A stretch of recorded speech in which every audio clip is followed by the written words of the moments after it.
Good morning, Dr. Krishna. Sir, I think we have met many times and we do speaking about different things and different aspects. But today I have an opportunity to discuss with you regarding a lot of questions which I always had in my mind. I think even many of our guests and my colleagues, everyone wanted to ask you so many questions. But today I think we can discuss those questions and your insights and your inputs will give us a lot of understanding about how IVAC started and also about Ayurveda and to know about how Ayurveda and modern medicine works. There are so many questions which I have and I have noted down, which I cannot keep everything in mind. So I have my questions in my hand now. So let us discuss about it. Hope you're comfortable. Is everything? Yes. It's been a long time we've been talking about it. It's so nice to meet you again and to go over with some of the things, what I have learned during this long journey, the last 25 years, and maybe from childhood. Yes. So we'll go all the way back because this connects to my childhood also. So we'll have a nice time. Nice time, yeah. So let me start with the origin of IVAC. Because when I say IVAC, it's Indus Valley Ayurvedic Center, which is in Mysore, Karnataka, in the foot of Chamundi Hills, which you have created. I think it is like a heaven, which where since last 20 plus years, many guests have visited here. But we like to know how did this idea come to you? What made you to start Indus Valley? Okay. First of all, I had purchased this land in 1982, much before we started this Ayurveda Center in year 2000. So there was a parcel of land available. And the starting of the Ayurveda, the history goes all the way back to my childhood. Yeah, I come from a place called Sringeri, where it is one of the sites for Vedic learning. So I had that introduction to our culture at a very early part of my life. And I also learned Sanskrit, and as a childhood I learned the Sanskrit and all. And then how I got interested in becoming a doctor was an interesting story. There are no doctor anywhere within 12 kilometers of our house. And it was very deep in the Western Ghat, very heavy monsoon, and any time we needed a doctor, somebody had to go all the way walking 12 miles and then bring the doctor 12 miles or bring the medicine. And my mother used to be very sick quite often. And I used to feel very bad looking at her suffering. And then at the second grade, I decided to become a doctor. Okay. And I told my mom, okay, I'm going to be a doctor. And when I become a doctor, I'll take care of you. Wow. So that was the beginning of my, the seeding. I wanted to become a doctor. And then it continued. I started my studies and everything was going on. And when I reached my 10th year, I started going more into inwards. I started reading a lot of spiritual books and all. And I actually started my spiritual journey. My first readings was Krishna missions books and all. And then I met my guru when I was 13 years old. And he was a great person, a great realized person. And he was wonderful knowledge about the Vedas, and the Ayurveda was part of the Vedas, by the way. And he was also talking about the Ayurveda, astrology, Nadi Vignan, and so many things. And it was just in my alley. So I used to listen to him quite often. And then I finished my high school. Then I wanted to go to medical college. And fortunately or unfortunately, but now I think that it is the most fortunate moment which happened. I could not get the medical seat, although I had the merit, because I was underaged by 3 days. So I had to wait for 1 year. Yeah. So then I decided what to do. And I asked my guru, can I come and spend a year with you? Because next year I'm going to go to medical college. He said, great. And it was only 30 kilometers from here, near Nanjangud, at a place called Hedtale. So I went and started living in his house. And that 1 year when I lived there, it has totally transformed my life. And it was the most formative year of my life I spent there. So I used to spend a lot of time with him. And this discussion about Ayurveda and all those things were coming, and he was saying so many things about the philosophy of Ayurveda and its depth in understanding and everything. And he was many times comparing that to the modern medicine and all. And one day he told me that I asked him, I was sitting with him in the afternoon. I asked him, I want to do medicine, which is what I have decided from the childhood. Now, I thought I was going to do allopathic medicine, but now since you talk so much about Ayurveda and all, now I'm a bit confused. Which one should I do? He said immediately, no, you do allopathy. I said, why? Because you always talk about Ayurveda, why should I do allopathy? He said, see, the allopathic system always looks at the Ayurveda system as like a second-class medicine, because in the allopathy, everything is so-called scientific, clinical research and all. Ayurveda is a different story. And it has already suffered 8 centuries of decline during the Mughal rule and then the British rule. And also there is a lot of work to do. Yeah. So you first study, like the enemy territory, you go and study allopathy. And someday you have a mission to do in Ayurveda, you will do that. I said, how do I do that? You want me to study allopathy and you want me to do something in Ayurveda, how? So he said, no, it will all come to you at the right time. So that was the beginning. That was a very strong message which stayed in me ever since. And it was basically stamped in my memory. So next year, following year, I applied for medical science. I got the seat in Bangalore, but since it was so close to my guru's house, I asked for a change and I came to Mysore. And I completed my medical degree here. But my spiritual master left his body 2 years after I joined the medical college. Oh. So I was kind of left alone. After that, there was no, like a physical guidance was there. And then I studied, completed the medical degree. Then I went to UK. Then I did my Royal College Fellowship in anesthesia. Then I went to Canada, did some more fellowship in pediatric anesthesia. Then I moved to USA, and I was practicing anesthesiology. So life was going on. And this message, what my guru had given, it had kind of gotten into lower layers. And many layers were built because of my life in the West and my youthfulness and all. It was in the back burner basically. And after about 2-3 decades, in 1992 actually, my mind started turning inward more and more. Then this message started coming out more clearly.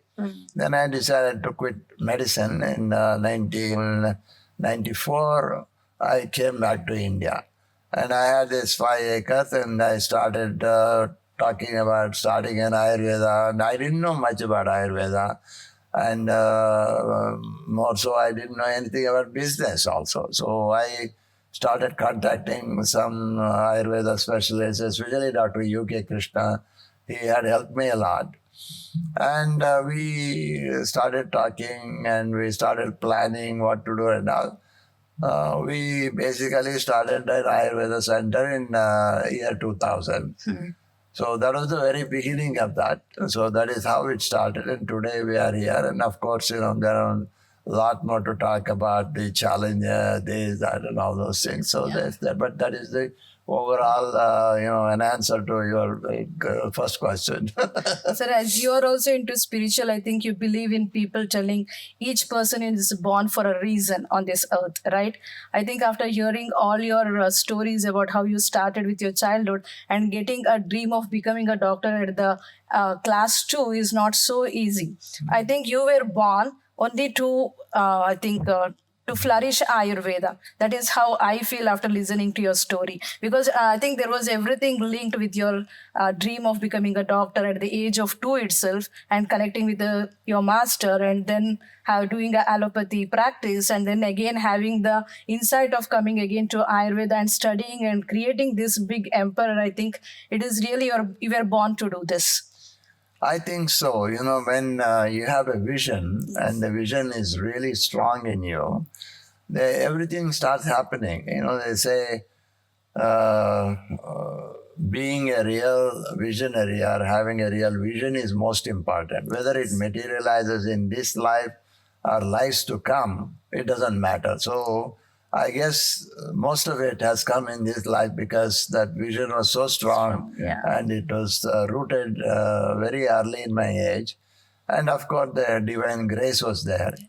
So it all came together one by one, one by one, one by one. Then, you may ask why so many challenges. Challenges, yeah. Challenges, you see, you have to take that in a positive way. We are not always well versed in everything. Whenever we make a mistake or we become complacent and all, you get a beating, you get a slap. Yes. That is just our nature. One of these things will happen. That also happens because of the grace.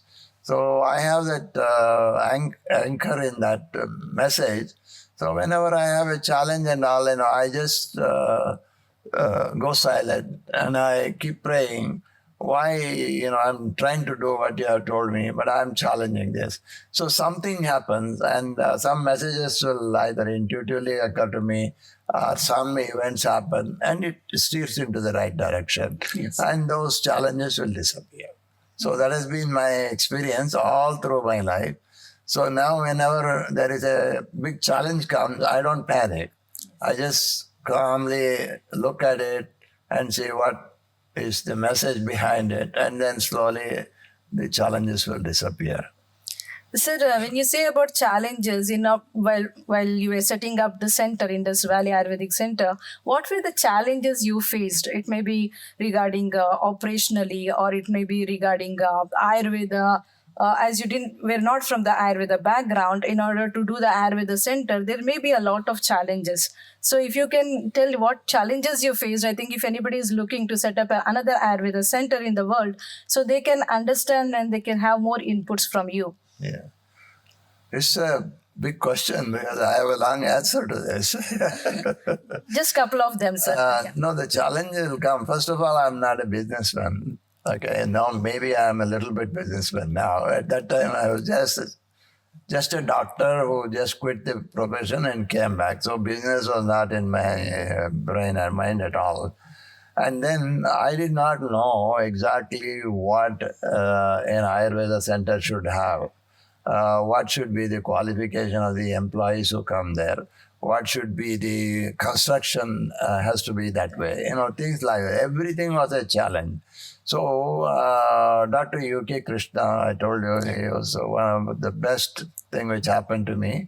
He guided me so many things. First of all, the challenge was having the therapist. Yes. Because there was no such uniform training methodology at all. It was in 1994 I'm talking about. So he said, we can actually hire local people. Even they don't even have to have college education or anything, and we can train them. So that was the first eye-opener to us. So we recruited basically dropouts from school, and most of them were from the villages, coming from socially and economically backward classes and all, and we recruited them. And with the help of a few other Ayurveda doctors, along with Dr. UK Krishna, we started training them.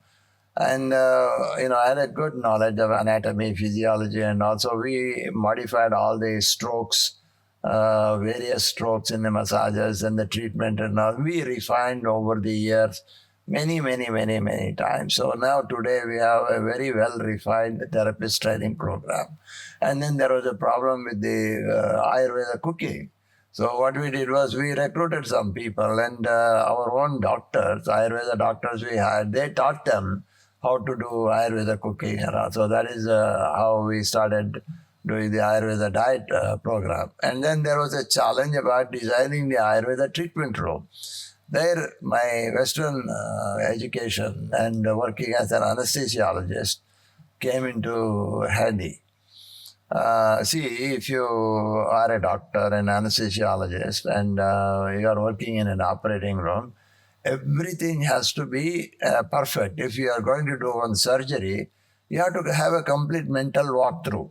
Yes. Okay, what is going to happen? The patient is going to come, lay down, how to prep the patient, how to get the anesthesia machine ready, what are the medicine to be drawn, everything step by step, step by step. There is zero margin for error.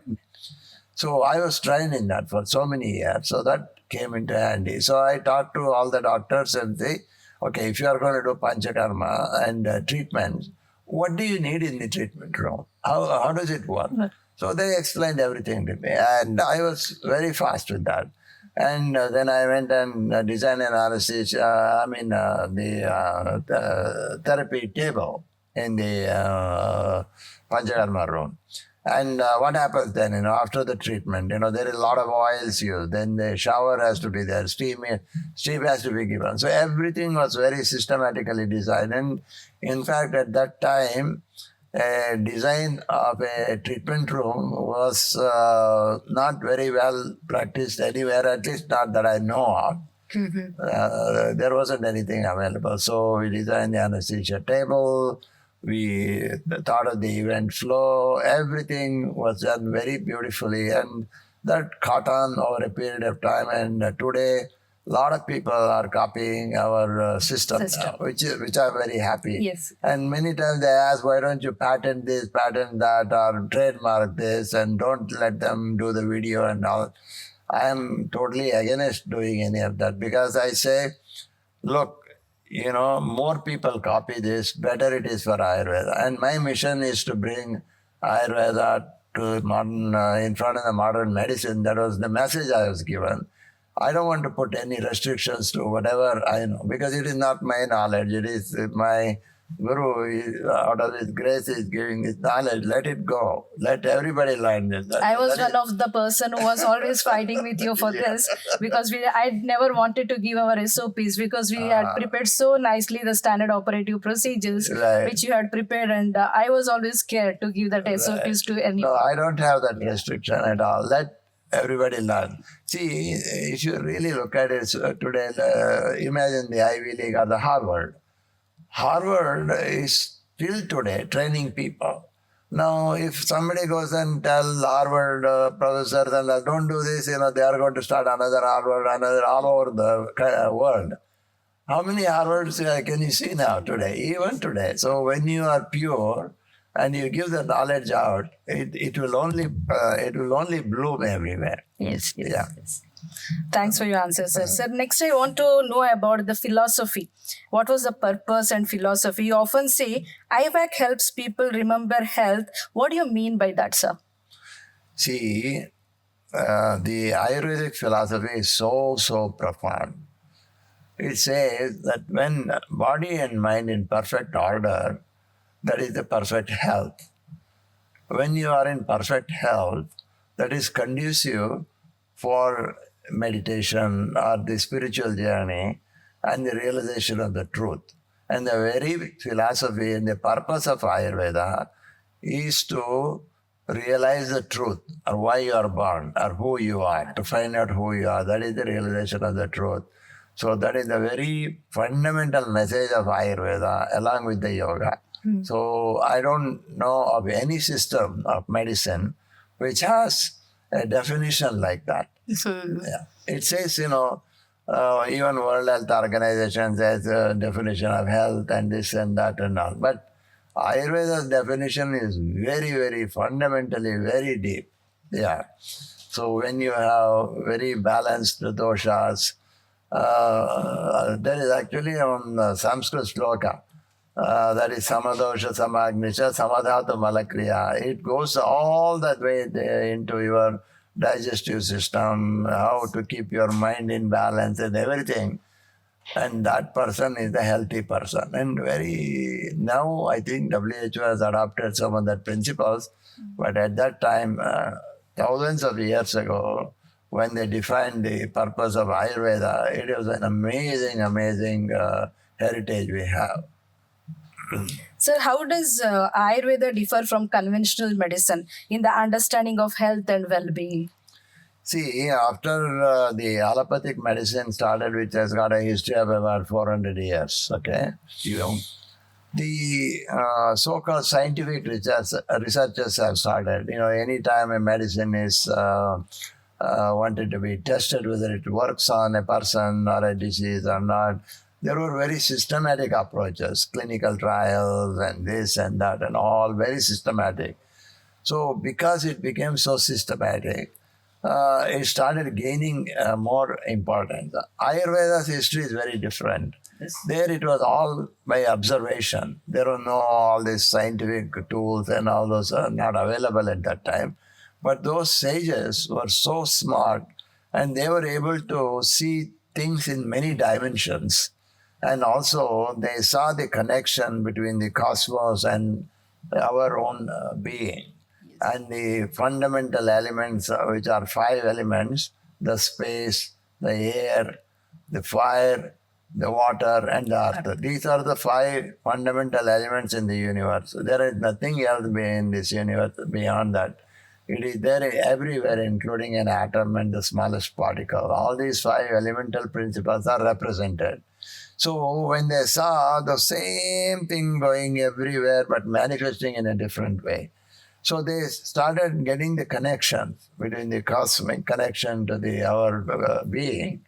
And they also started observing how everything changes in us due to seasonal changes or this and that. And in a very broad spectrum, even the planetary effect, that is where the astrology started coming in. And a lot of calculation. And our doshas like Vata, Pitta, Kapha, those are represented by 5 elements. Like for example, the space in the air becomes Vata, and the Pitta is fire and the water. The Kapha is the water and the earth principles. So the 5 elements, they got reduced into 3, and they became the governing factors of our being, both at the mental level and at the physical level. When to bring them in the balance, there is always a connection, a cosmic connection. So understanding that connection and how to be healthy was the very, very basic and the most profound discovery in the entire humanity or in the creation, I must say. So that is why Ayurveda is almost like an eternal thing which was discovered. Sir, what is your view with integrative approach, sir, for any conditions? See, one most beautiful thing about Ayurveda is Ayurveda never says that this is the end of it and you will never have to learn anything more. No. Ayurveda says, so these are the connections, this is how it works, and this can work in several other dimensions and in several situations. And in different time and space also it will work differently. So you should always be open to receive the information coming at all different times. So when you do that, your knowledge will expand. So in that connection, the modern medicine is bringing a lot of information. For example, especially in the surgical side, trauma, and all those things, and the treatment for cancer, all these things. There are so many discoveries are happening. Now, anti-aging is coming. They're discovering why people age and how we can live longer. I mean, just imagine all these things are wonderful information to be brought into Ayurveda. And at some time, Ayurveda and allopathy, modern medicine, can join hands together and make it even better. But right now, the allopathy and Ayurveda, they are almost running parallelly, so there is no meeting point. That is more so in India, unfortunately. But if you go abroad, many of those countries, they bring many other alternative systems, not only just Ayurveda, and they pass it through the scientific scrutiny. And whatever passes whether it is Ayurveda or any other subject, they incorporate that into modern medicine. That is what is happening. So integrative medicine is the future. Future, yes. So, sir, after listening to your the insights regarding how Western medicine and Ayurveda has to go in together rather than going in parallel, so do you mean that each system of medicine has its own limitations? So, if each system of medicine, if we know what the limitations are, so in any condition, to know how to deal with those conditions, whether to do allopathy treatments or Ayurveda, or how to go with the line of treatment decisions, a doctor or a Vaidya should have the knowledge of both allopathy and Ayurveda is good, so that they can give the utmost the care or the cure for the patients. See, there is no panacea in any system of medicine for all the diseases. Yes. Okay, so that is the reality of life.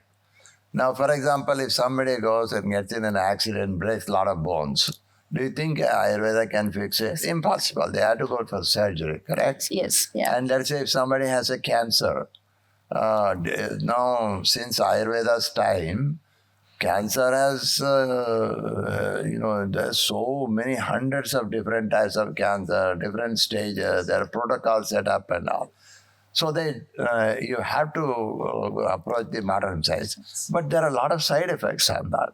See, there the Ayurveda comes into very beautiful thing, that radiation therapy, the toxicity of that, the chemotherapy toxicity, all these things can be treated through Ayurveda without affecting the modern medicine treatment. See, in one area, while killing the cancer cells, it also hurts the regular body cells. But very quickly, Ayurveda can rejuvenate the rest of this damage caused by the collateral damage of the modern treatment. And then diagnostic tests, they're wonderful. I mean, there's so many, and it is progressing so rapidly. And those are the areas, 100%, 1000% integration is the way to go forward. Okay. But along with that, if we follow the principles of Ayurveda, at many levels with the lifestyle, especially the Ayurveda is like a lifestyle medicine. It teaches you how to live, how to eat, what to do, and all those things. If you follow that, most of the diseases can be prevented. So at that level, you don't have to go to the tertiary care. Yes. Once it goes beyond the level of Ayurveda, then you can go. For example, if a person, now the longevity is increasing. Yes. As it is increasing, not most of them, not many people live the good lifestyle or anything, so they go into arthritis. Yes. Their joints become very fragile. So they have to go for joint replacement and all. There, you can take the help of the modern medicine and Ayurveda. They have to go together. There is no question about it. So now let's speak about the global reach and the human impact. So I have a questions regarding that is IVAC has welcomed, I think, nearly 53 guests from different countries. So why do people from such diverse backgrounds connect with Ayurveda healing, sir? What do you think? You see, there are a lot of people all across the globe. Many people in all different countries. They are not very comfortable with taking so many medicines and side effects and all. They sometimes are looking for something. Maybe there is something else. Okay, and the message of Ayurveda is spreading. The first yoga went abroad, and yoga, it faced a lot of challenges, but now it is almost 6-7 decades. It has been accepted as part of even the modern medicine. But Ayurveda and yoga are just two sides of the same coin. But the message of Ayurveda has not reached so strongly. But now it is actually becoming very well known in many, many countries. That is how we are getting people from over almost 50, 60 countries. They have come and they keep coming. Now, after the COVID, especially after the COVID, the message of Ayurveda has gone very loud and clear, and a lot of countries and a lot of people are looking for Ayurvedic treatment.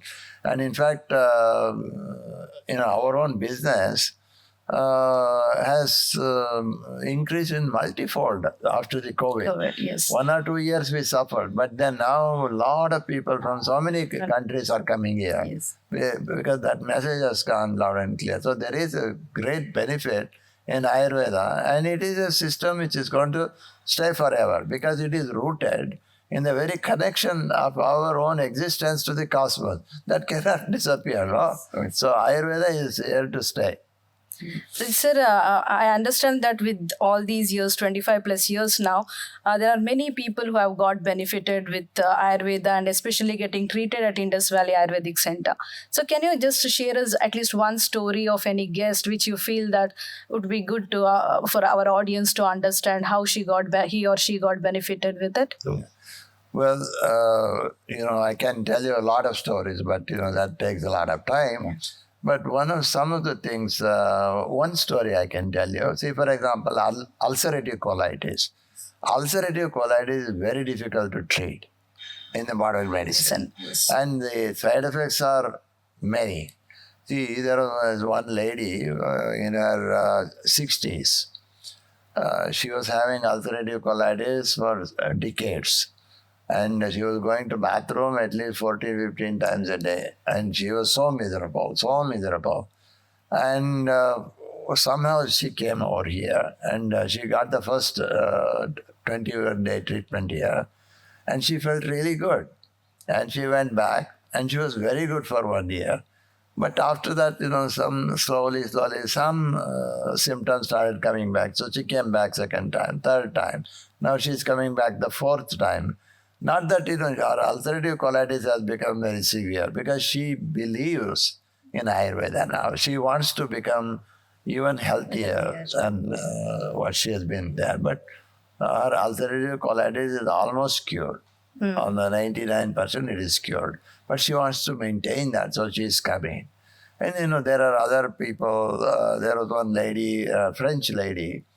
She was in her 80s. Mm-hmm. So she started coming here and she believed in this Ayurveda. Every year she came until she was 93 years old. And the last time when she came here, and she even told the few times before that she wants to come here before she dies and she wants to die in India. So whatever that is, the destiny. The last time she came, she fell ill, and the third day she died here. So, like this, there are very moving stories in this, our Indus Valley's history.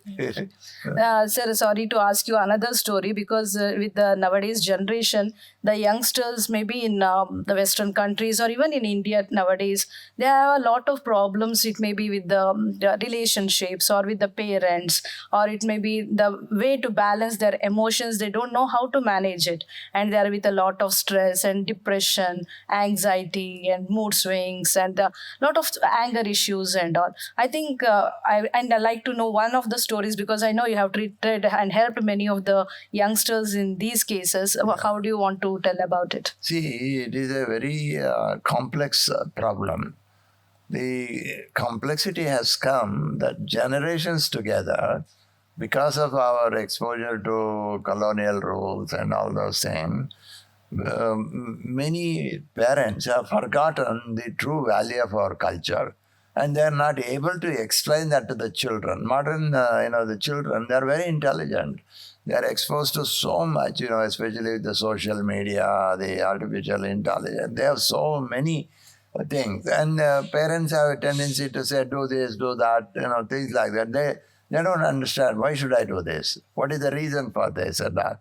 So recently we have been getting so many cases, especially the NRIs, who are living abroad, the first generations who have gone abroad, and they are raising the children. And the children are exposed to the Western culture or different culture, and they don't understand this. And the parents say, do this, do that, and all. They rebel because they don't know the rationality of it. That was the problem. So one very typical incident I can quote here.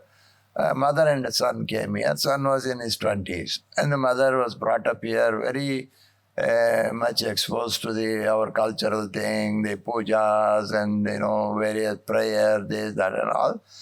And this boy was very much into Western culture, and he wouldn't understand. He would have a fight with mom. Why do I have to do this? Why do I have to do that? And also the conflict went into a point that he went into depression. So there was a fight going on all the time. So they came here saying that their son is having all this problem and don't know what to do and all. So I had sessions with them. And first time I had a session with mother and son. And soon I realized that they were fighting. And the son was saying, see, mom, I would ask this question, you won't answer this. Look, Dr. Krishna is saying, I can understand, now I can value. Whatever you are saying, there is a meaning to it. So I respect that. So it went on and they stayed here for a few weeks and I did a lot of sessions with him. He became quite all right. When he went back, he's now holding a good job and living a good life and a lot of respect for Indian culture. Yeah. So I think there is a communication gap. Yeah. Yeah, that is the problem. So if there is, although there are a lot of places in the West where they have these temples, bhajans, and the children are taken to various classes exposing to Indian culture and all. But there is something is missing. Even then, there is something is missing. So, but thanks to AI, now they can go back and ask any question relating to as far deep as Vedic culture and all. It will clearly explain. Thanks to the AI, I think there is going to be a new era is going to come, which will be a wonderful period going forward. So we need not blindly believe anything. So we have answers for it. Exactly. You can answer any question. It will very clearly explain the real meaning of something. Yeah. So now I'd like to know more about the scientific and integrative perspective of Ayurveda. My first question would be, as someone trained in Western medical science, how do you reconcile Ayurveda's intuitive and consciousness-based approach with clinical understanding? You see, now the research methodology for Ayurveda has also increased tremendously. There are very very good methodologies are available to do research in Ayurveda. So that helps a lot in making the Ayurveda to come to the modern stage. But there is also so-called very subtle ways which are very difficult to do research. Because those are, you can almost call them as astral dimensions, So for that, one has to figure out a different way of understanding. But definitely, just like if you want to become a doctor, medical doctor, don't you go to college, learn this, that, and you practice. You want to become a surgeon or any specialty, you have to do a lot of training. And then, you make it as an art, you have to intuitively learn a lot of things. The same thing happens in Ayurveda too. Yes. You learn everything, go to college, read Charaka, Sushruta, all these things. But there is something beyond that. Yes. That beyond comes only with sadhana, practicing and dedication and going deeper and deeper and deeper. See, there is one thing, when you want to know something, and let us say there is no answer anybody could give, but you have that in your mind, why? That inquiry will allow you to, the divinity will, with its grace, at some point in time, depending on the intensity of your inquiry and need to know the answer will come as an intuition. And when that intuition comes to you, you don't need anybody to tell you whether that is right or wrong. You know for sure that is the answer. So if we go too much regarding having everything with a clinical or research aspect, one thing would be challenging with Ayurveda would be a Nadi Pariksha, pulse diagnosis. So what is your thoughts about it, sir? Well, you see, this is evolving very beautifully. When I was with my guru at his house, he used to teach Nadi Vigyan. I didn't believe in it. I had a lot of arguments with him because I was a little rebel. I was 16, 15 and a half year old. And he would say, yeah, you have to practice, you have to practice. And all. Then I would ask him, is it possible to measure it scientifically at all? Yeah, in the future something may come. It is possible. It is possible. So you see, now I am beginning to understand the beauty. See, one of the the basic first day's lesson is you are watching the nadi and you are trying to understand the physical and the subtle. The subtle is also flowing as an information. So how can you pick up that subtle thing? It is so subtle that it is not even possible to pick up from the instruments. So when you teach the nadi, you say, okay, you are going to be assessing various information on the nadi, on the same finger at the same level. How can you, at one time you say, I'm looking for the liver or the spleen or something like that. And another time you say at the same pressure, at the same level, at the same nadi, you're looking for something else. Yes. How can it be possible? That is a very beautiful question actually. So then you say, no, you have to empty your mind. When you empty your mind and you have an intent, this is the information I want from the liver, or this is an information I want to know about the heart, or whatever. Mm-hmm. Or, I want to know what is going on in another organ or in the mind. But you're at the same level. But you're asking for so many different information. So the teacher says, no, you have to empty your mind and don't have to have any judgmental thing, and you have to ask for that information, it will come to you. Now guess to that. I mean, how many people can do that? You can't empty your mind and you can't do that. Now, what I am thinking, what is possible, is the human robotics are coming. They are giving all these sensations to the fingers and everything. They are going to be so intelligent, so this. But the one thing about the robots, they don't have chit-chatters. Yes. Like, they are always empty. So let us say a robot which has a very sensitive finger and it puts it all that level and it only goes and asks for that information. Maybe the information will come better than what we can do. This is what I'm thinking. It's maybe possible. But instrumentation of the nadi, I think, is very difficult. But that human robotic doing this may be the instrumentation. Instrumentation, yes. Yeah. I think, thank you. Thank you, sir. I think if we see many Ayurveda centers in and around the world, I think there are very few Ayurveda centers who really do the diagnosis with the Nadi Pariksha or pulse diagnosis and then come to a conclusion regarding the diagnosis along with the other diagnostic tools as well. And we are very proud that Indus Valley Ayurvedic Center is one of that. Yeah. Yes. The information in the Nadi, the word Nadi itself, Nadagatau. Nadagatau means it is flowing.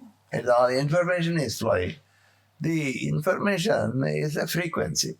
There is an infinite number of frequencies. And, some people, they sit in front of you, they know what is happening in your mind. Or they will suddenly start saying what is going to be happening in the future or what happened in the past and that. How would they know? They will say it very accurately. That is because they are all different frequencies. They are there forever.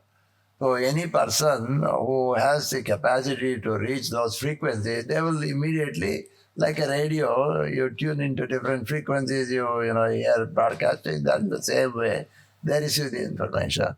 So in the future, with various this artificial intelligence, and especially it is supposed to become super intelligence and immeasurable intelligence and all, and it reaches, it is possible to reach any frequency.